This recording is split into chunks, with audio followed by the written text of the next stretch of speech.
Elles sont là dans la politique, elles sont là dans les arts depuis longtemps. Elles imposent le système du monde des ténèbres, elles détruisent les destinées. Les enfants qu'on donne en sacrifice, ce sont les enfants que Dieu a envoyés sur la terre, mais ils étaient donnés en sacrifice. Et combien de destinées sont maintenant sacrifiées encore de nos jours pour pouvoir alimenter les royaumes et les hôtels maléfiques, my God. C'est la sanctification qui va nous donner la victoire. La victoire, le caractère du chrétien. C'est pas seulement l'onction, l'onction, l'onction. Tout le monde a l'onction. Quand tu as le Saint-Esprit, là, tu as l'onction. Mais on veut voir dans le chrétien, Christ. On veut voir Jésus. Avoir le caractère de Jésus ne veut pas dire que tu es bête. C'est là où beaucoup de gens se trompent. Avoir le caractère de Jésus ne veut pas dire que tu es quelqu'un qu'on peut manipuler, que tu es ma boule. Parce que beaucoup de gens prennent l'humiliation avec l'humilité. C'est deux choses différentes. Le fait d'être là tout petit, non, ça n'a rien à y voir. Prions pour que Dieu nous donne un caractère qui nous donne de supporter l'insupportable, qui nous donne de dompter l'indomptable. C'est-à-dire que pour que quand les gens, peu importe la race, la tribu, la culture, peu importe qui se présente devant toi, cette personne ne va pas repartir avec une mauvaise image de toi parce que tu es leader, parce que tu es dessus, donc il y a toujours le caractère humain. Non!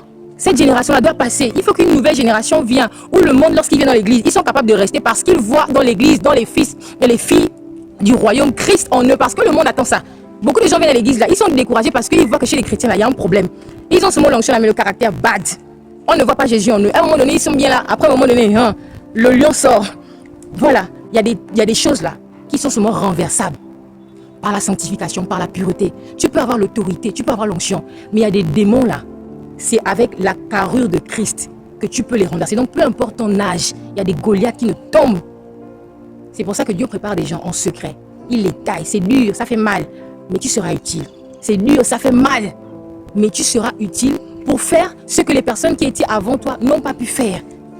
C'est pour ça que Dieu te demande de te mettre à part, de te consacrer. Et il disait que Dieu est en train de libérer des ministères, des élites.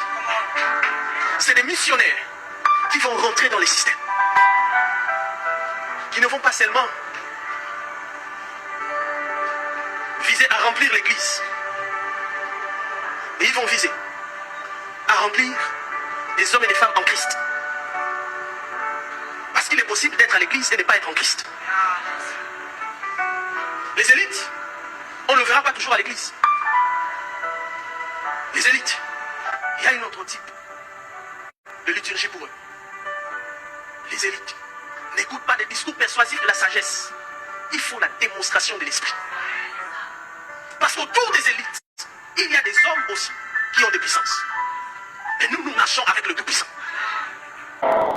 quand l'ange lui est apparu, il a dit tes aumônes sont montées vers Dieu. Il disait que tes aumônes là, c'est également la façon dont tu parles avec les gens, ton comportement avec les autres. Ta vie c'est une prière, le fait de traiter bien les gens là, c'est important.